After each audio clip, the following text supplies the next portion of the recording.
नमस्कार, नेशन 360 में आपका स्वागत है। मैं हूं अनुराग दीक्षित। अगले आधे घंटे दिखाएंगे आपको वो खबर जिस पर नजर है पूरे देश की। दिखाएंगे खबर विस्तार से।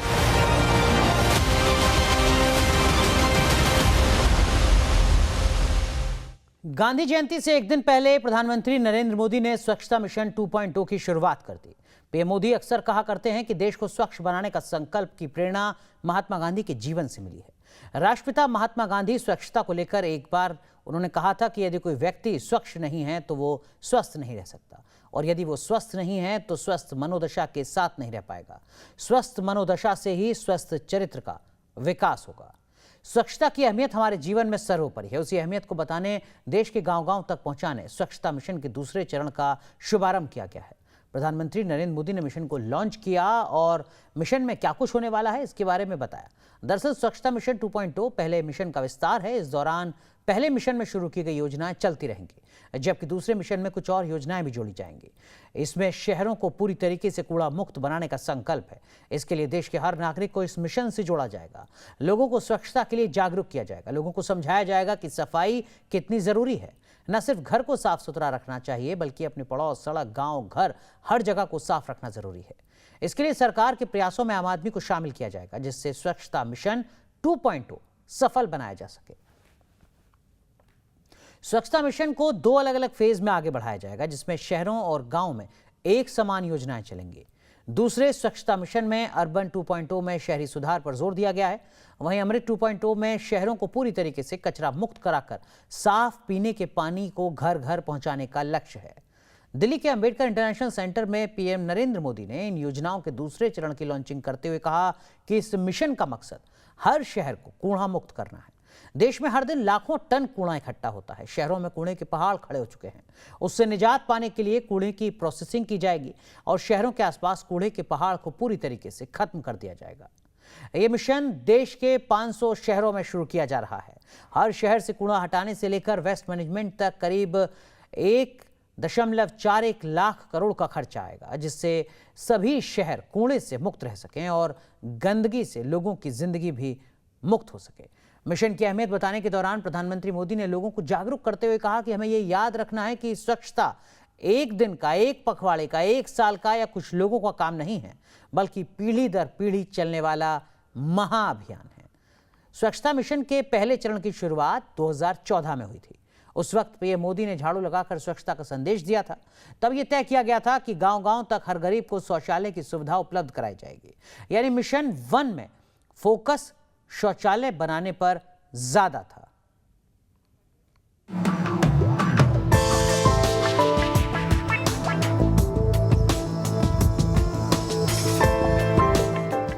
– 2014 में स्वच्छता मिशन की शुरुआत हुई थी। अब इसके दूसरे फेज को पीएम मोदी ने लॉन्च कर दिया, जिसके तहत देश के 500 शहरों को कचरा मुक्त करने का लक्ष्य रखा गया है। दूसरे स्वच्छ भारत अभियान में अर्बन 2.0, अमृत 2.0 योजना शुरू की गई है, जिसमें देश के अलग अलग शहरों में साफ पानी, वेस्ट मैनेजमेंट, कचरा मुक्त शहर बनाने का प्लान है। फिलहाल शहरी विकास मंत्रालय करीब 500 शहरों, 4000 कस्बों में इस तरह की सुविधा को आगे बढ़ाने की तैयारी में है। मिशन 2.0 को लॉन्च करते वक्त पीएम मोदी ने कहा, देश में अब स्वच्छता के प्रति जागरूकता आई है। युवा पीढ़ी खुद इस ओर बड़े कदम बढ़ा रही है। आज हम करीब 70% डेली वेस्ट प्रोसेस कर रहे हैं। 20 से 70 तक पहुंचे हैं, लेकिन अब हमें इसे 100% तक, 100% तक लेकर जाना ही जाना है। शहरी विकास मंत्रालय के मुताबिक अभी 70% कचरा का ही ट्रीटमेंट हो पाता है। हालांकि अगर तुलना 2014 से करें तो उस वक्त सिर्फ 18% कचरे का ट्रीटमेंट हो पाता था। यानी पिछले 7 साल में करीब 5 गुना ज्यादा ट्रीटमेंट करने में सफलता मिली है। गांधी जयंती से एक दिन पहले पीएम मोदी ने स्वच्छ भारत मिशन के दूसरे चरण की शुरुआत की है, जिसमें वेस्ट मैनेजमेंट पर पूरा जोर दिया, जबकि पहले चरण में गांव-गांव और हर घर में शौचालय बनाने का लक्ष्य था। साथियों, स्वच्छ भारत अभियान और अमृत मिशन की अब तक की यात्रा वाकई हर देशवासी को गर्व से भर देने वाली है। इसमें मिशन भी है मान भी है। दूसरे चरण में आगरा, वाराणसी और अजमेर जैसे धार्मिक और पर्यटक स्थलों पर अच्छे दर्जे के शौचालय निर्माण का टारगेट भी रखा गया है। साथ ही प्लास्टिक के इस्तेमाल को कम करने की दिशा में भी लोगों को जागरूक करने का प्लान है। इसके अलावा देश के करीब 4700 शहरों और शहरी कस्बों में घर घर साफ पीने का पानी पहुंचाने का लक्ष्य रखा गया है। शहरों में 100% लोगों की साफ पानी तक पहुंच हो, शहरों में सीवेज का बेहतरीन प्रबंधन हो, इस दिशा में हम आगे बढ़ रहे हैं। शहरी विकास मंत्रालय के मुताबिक स्वच्छ सर्वेक्षण की तर्ज पर जल्द ही सभी शहरों में पीने के पानी का सर्वे शुरू किया जाएगा। इस सर्वे में पीने के पानी की उपलब्धता और उसकी गुणवत्ता के आधार पर शहरों की रेटिंग की जाएगी, जिसके बाद स्वच्छ पीने के पानी की सप्लाई का प्लान तैयार होगा, जिसमें वाटर रिसाइकलिंग भी हाईटेक तरीके से किया जाना तय हुआ है। Team news nation. तो दरअसल में स्वच्छता मिशन सरकार की प्राथमिकता में रही है। स्वच्छता मिशन के पहले चरण की शुरुआत साल 2014 में हुई थी, यानी उस वक्त जब प्रधानमंत्री नरेंद्र मोदी सत्ता में आए थे, केंद्र सरकार में आए थे। उस वक्त प्रधानमंत्री नरेंद्र मोदी ने खुद झाड़ू लगाकर स्वच्छता का संदेश दिया था। नॉमिनेट किया जा रहा था तमाम सेलिब्रिटीज को, अलग अलग क्षेत्र के तमाम दिग्गजों को, वो भी सड़कों पर नजर आए थे झाड़ू लगाते हुए, लोगों को जागरूक करते हुए। तब यह तय किया गया था कि गांव-गांव तक हर गरीब को शौचालय की सुविधा भी उपलब्ध कराई जाएगी। यानी मिशन 1 में फोकस शौचालय बनाने पर ज्यादा था। इस दौरान करीब 10 करोड़ शौचालय बनाए गए, जबकि मिशन 2 में वेस्ट मैनेजमेंट पर फोकस है। शहर शहर से कूड़ा कचरा न सिर्फ हटाने पर जोर है, बल्कि उसे रिसाइकिल करके वेस्ट मैनेजमेंट करना लक्ष्य में शामिल है। हालांकि फेज 1 में भी इस तरीके की कैटेगरी के तहत अलग अलग शहरों को दर्जा दिया जाता रहा है। बताया जाता रहा है कि स्वच्छता के मोर्चे पर, कूड़े कचरे को डिस्पोज ऑफ के मोर्चे पर कौन सा शहर नंबर 1 है और कौन सा शहर सबसे फिसड्डी। मध्य प्रदेश का इंदौर लगातार नंबर 1 की पोजीशन को हासिल करता रहा है। हालांकि इसके लिए प्रधानमंत्री मोदी ने अब 3R का फॉर्मूला दिया है। Reduce, reuse, recycle. यानी गंदगी कम फैलाओ और कूड़े कचरे को वेस्ट मैनेजमेंट के जरिए रीयूज किया जाए, जिसे रिसाइकिल करके जरूरी कामों में लाया जा सके, जैसा विदेशों में किया जा रहा है। सिर्फ विदेशों में ही नहीं बल्कि हमारे देश में भी किया जा रहा है। खुद केंद्रीय मंत्री नितिन गडकरी लगातार इस मुद्दे पर अपनी बात कहते रहे हैं, अपने अनुभव और प्रयोग को साझा करते रहे हैं। इसके लिए हाईटेक तकनीक का इस्तेमाल किया जाएगा, ये भरोसा केंद्र सरकार की तरफ से दिया जा रहा है। सरकार ने स्वच्छता मिशन में इस बार अमृत योजना को शामिल किया है। दरअसल केंद्र सरकार देश में आजादी के 75 साल पूरे होने पर अमृत महोत्सव मना रही है। इसलिए स्वच्छता मिशन में अमृत योजना लाई गई है, जिसके तहत 500 शहरों में एक साथ स्वच्छता मिशन शुरू किया जाएगा, जहां वेस्ट मैनेजमेंट पर जोर दिया जाएगा। साथ ही सभी लोगों को साफ पीने के पानी की सप्लाई का लक्ष्य रखा गया है। यानी एक तरफ शहर से गंदगी दूर की जाएगी, दूसरी तरफ वाटर सप्लाई सुनिश्चित की जाएगी। स्वच्छता मिशन 2.0 में इस बार छोटे शहर कस्बों पर भी ज्यादा फोकस रहेगा, जिसके दायरे में करीब 2.5 करोड़ परिवार आएंगे, जिनका जीवन बदल जाएगा, क्योंकि उनके गांव, कस्बे या फिर शहर में स्वच्छ पानी की सप्लाई होगी। गंदे पानी को रिसाइकिल करने के लिए वाटर मैनेजमेंट का इंतजाम होगा। इसके अलावा नदियों की साफ सफाई का काम पहले स्वच्छता मिशन की तरह ही चलता रहेगा। मिशन लॉन्च करते वक्त पीएम मोदी ने इसके पूरी तरह सफल होने का भरोसा जताया, क्योंकि स्वच्छता अभियान को मजबूती देने का बीड़ा अब नई पीढ़ी ने उठा लिया है। अब साफ सफाई के मामले में युवा पहल कर रहे हैं। बस इसी पहल से देश का कायाकल्प होने वाला है।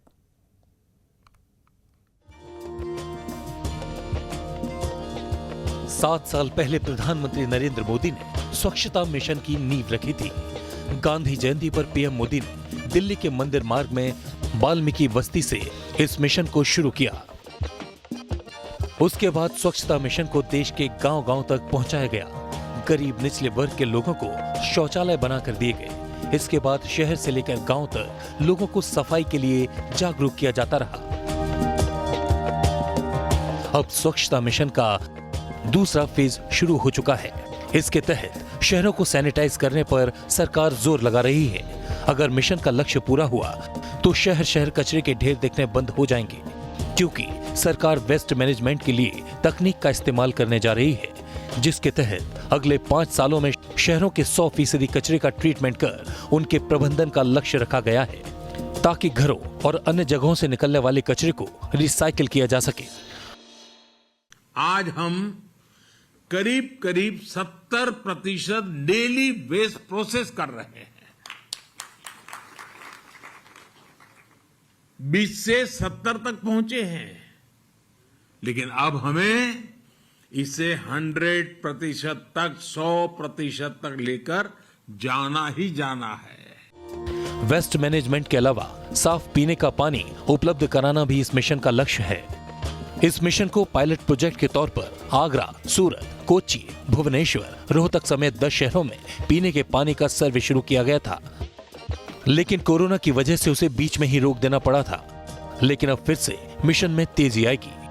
देश का लक्ष्य है सीवेज और सेप्टिक मैनेजमेंट बढ़ाना, अपने शहरों को वाटर सिक्योर सिटीज बनाना और ये सुनिश्चित करना कि हमारी नदियों में कहीं पर भी कोई गंदा नाला न गिरे। साल 2014 में खुले में शौच को खत्म करने का लक्ष्य निर्धारित किया गया था। करीब 10 करोड़ शौचालय बनाकर लक्ष्य को पूरा किया गया। अब शहरों को कचरा मुक्त किया जाएगा। इसके अलावा सीवेज का बेहतरीन प्रबंधन और स्वच्छ पानी की सप्लाई की जाएगी। इसके तहत देश में करीब 2.68 करोड़ स्वच्छ पानी के कनेक्शन लगाए जाएंगे, जिससे करीब 10 करोड़ लोगों को फायदा होगा। Team news nation. अब बात पंजाब कांग्रेस में जारी संकट की। चन्नी और सिद्धू की कल हुई मुलाकात के बाद आज सीएम चरणजीत सिंह चन्नी दिल्ली पहुंच चुके हैं। दिल्ली पहुंचे सीएम चरणजीत सिंह चन्नी कांग्रेस आलाकमान से मुलाकात करेंगे। नवजोत सिंह सिद्धू इस मुलाकात के दौरान मंथन का एक बड़ा मुद्दा रहेगा। जानकारी मिल रही है कि पंजाब के मुख्यमंत्री चन्नी प्रधानमंत्री नरेंद्र मोदी से भी मुलाकात कर सकते हैं। प्रधानमंत्री से मुलाकात के दरमियान पंजाब के मुख्यमंत्री चन्नी किसानों के मुद्दे पर बात कर सकते हैं, किसानों के एमएसपी के मुद्दे को उठा सकते हैं। ये तस्वीरें दिल्ली की हम आपको दिखा रहे हैं, जहां पंजाब के मुख्यमंत्री चरणजीत सिंह चन्नी पहुंच चुके हैं। तो पंजाब के मुख्यमंत्री पहुंच चुके हैं दिल्ली, और दिल्ली आने का पूरा प्लान क्या है चरणजीत सिंह चन्नी का, वो आपको बताते हैं। फिलहाल चन्नी दिल्ली के कपूरथला भवन में है। वो कांग्रेस आलाकमान से मुलाकात करेंगे। मीटिंग में सिद्धू मामले पर बात होगी, उनकी मांगों पर विचार होगा। इस मीटिंग में कैप्टन अमरिंदर को मनाने पर भी बात हो सकती है। बताया जा रहा है कि सीएम चन्नी पीएम से भी मुलाकात करेंगे, और जैसा कि हमने आपको बताया, किसानों के मुद्दे पर बात करेंगे। एमएसपी को लेकर भी वो चर्चा कर सकते हैं। तो क्या कुछ मुलाकात होती है, ये देखना होगा। लेकिन इस बीच कैप्टन अमरिंदर सिंह कांग्रेस को बड़ा झटका देने के मूड में हैं। कैप्टन कांग्रेस छोड़ने पर अड़े हुए हैं, ऐलान कर चुके हैं। न्यूज़ नेशन से खास बातचीत में उन्होंने कहा कि वो कांग्रेस छोड़ रहे हैं, अलग पार्टी बनाने की तैयारी कर रहे हैं। खबरें इस तरीके की सामने आ रही हैं। बताया जा रहा है कि वो नाराज नेताओं के संपर्क में हैं। वरिष्ठ नेताओं का साथ उनके साथ है। पंजाब में उनकी अफसरशाही पर मजबूत पकड़ रही है, जो कांग्रेस के लिए मुश्किलें बढ़ा सकती है। उनका लंबा राजनीतिक अनुभव है। पंजाब के मुद्दों पर वो हमेशा मुखर रहे हैं। पंजाब के तमाम मुद्दों की उनको बेहतर तरीके से जानकारी रही है। लिहाजा वो जानते हैं कि किन मुद्दों को कब किस तरीके से उठाना है और उनका इस्तेमाल करना है। ये बात भी जग जाहिर है कि उनके केंद्र सरकार से संबंध अच्छे रहे हैं। अब बात करते हैं हरीश रावत की। दरअसल में पंजाब में अब तक कांग्रेस के प्रभारी रहे हरीश रावत ने कैप्टन अमरिंदर पर हमला बोला है। हरीश रावत ने कहा है कि कांग्रेस में कैप्टन अमरिंदर को हमेशा सम्मान मिला। कांग्रेस में कैप्टन का कोई कभी निरादर नहीं हुआ। कैप्टन गलत कदम उठा रहे हैं, ये बात हरीश रावत ने कही। हरीश रावत के मुताबिक कैप्टन अमरिंदर सिंह को उकसाया जा रहा है। कैप्टन अमरिंदर सिंह जी सन 1980 से हमारे दोस्त हैं, और मुझे बड़े भारी मन से इस बात को कहना पड़ रहा है कि उनकी वो जो ह्यूमिलेशन की थ्योरी को आगे बढ़ाकर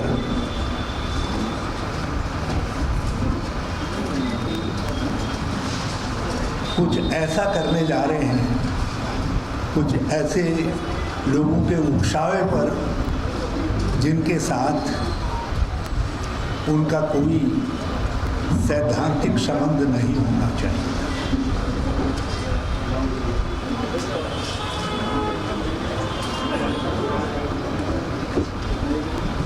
अमरिंदर सिंह जी कांग्रेस में रहे, कांग्रेस से बाहर भी रहे, लेकिन उन्होंने सेकुलरिज्म को अपनी पॉलिटिक्स का हमेशा कोर इशू माना और आचरण किया।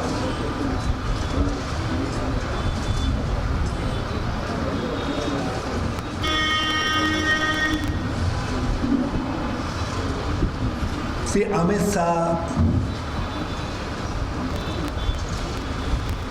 और भाजपा के कुछ नेताओं से जो उनकी नजदीकी है,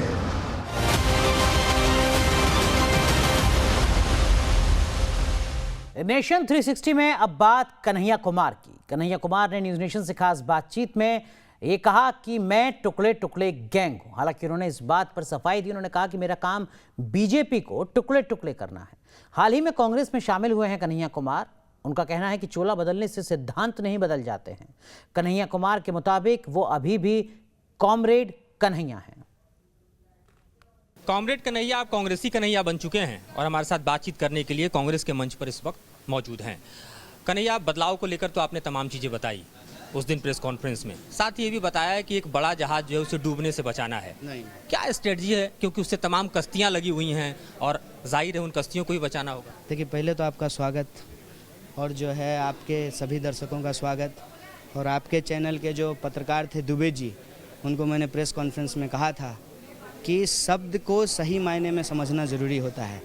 हम ये नहीं कह रहे हैं कि सिंकिंग शिप का जो फ्रेज है लोगों ने अपने दिमाग में सुन लिया।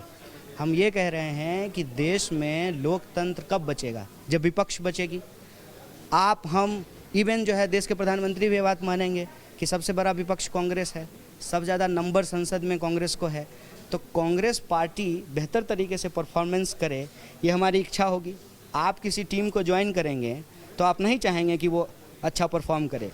और लेकिन जिस तरह से परफॉर्म कर रही है कांग्रेस आपके आगमन के साथ ही, उसी दिन से परफॉर्मेंस जो है दिखाई दे रही है। पंजाब की ज़मीन पर जो कुछ हो रहा है, G23 जो एक तरह से कह सकते हैं जिनके कंधों पर कांग्रेस जो है 10 साल तक शासन में रही यूपीए में, हो रहा है। मन आहत हो रहा है आपका क्या कि जिस नाव पर सवार हुए हैं, जिस कश्ती पर सवार हुए हैं, उसमें तो इतने हिचकोले हैं। देखिए, 5-6 जो है ना टिक टैक देने के बाद हम समझ गए हैं कि आज आप लोग G3 पे ही सुनना और जानना चाहते हैं। कल भी, आज भी, परसों भी बयान यही चल रहा है, तमाम चीज़ें यही चल रही हैं। हमसे सवाल कर रहे हैं तो हमारा जवाब भी तो सुन लीजिए। आपका इंटरेस्ट सिर्फ इसी चलाने में है, ठीक है, आप चलाइए। लेकिन एक बात बताइए, अगर कांग्रेस कमज़ोर होगी तो मुझे लगता है कि भाजपा के अलावा और किसी को नहीं खुश होना चाहिए। आपको इस बात की खुशी है क्या? हम सवाल किस करते हैं, हम खुशी और दुखी में नहीं है। जो वस्तु स्थिति ज़मीन पर है उसका सवाल है। वस्तु स्थिति जो ज़मीन पे है उसको अगर आप देख पा रहे हैं तो हम भी देख पा रहे हैं। अगर हम ये निर्णय लिए हैं तो ज़रूर कुछ सोच करके लिए हैं। तो आपको नहीं लगता है एक सवाल को पूछने में थोड़ा जल्दबाजी लोग कर रहे हैं? अभी तो 2 दिन हुआ है आए हुए।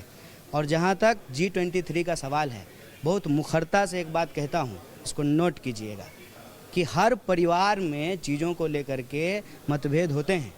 इसका ये मतलब नहीं है कि हम परिवार को जो है कमज़ोर समझ रहे हैं या उसको कमज़ोर बना रहे हैं। परिवार है, परिवार के सदस्य हैं, मिल बैठ करके इसका निराकरण कर लेंगे।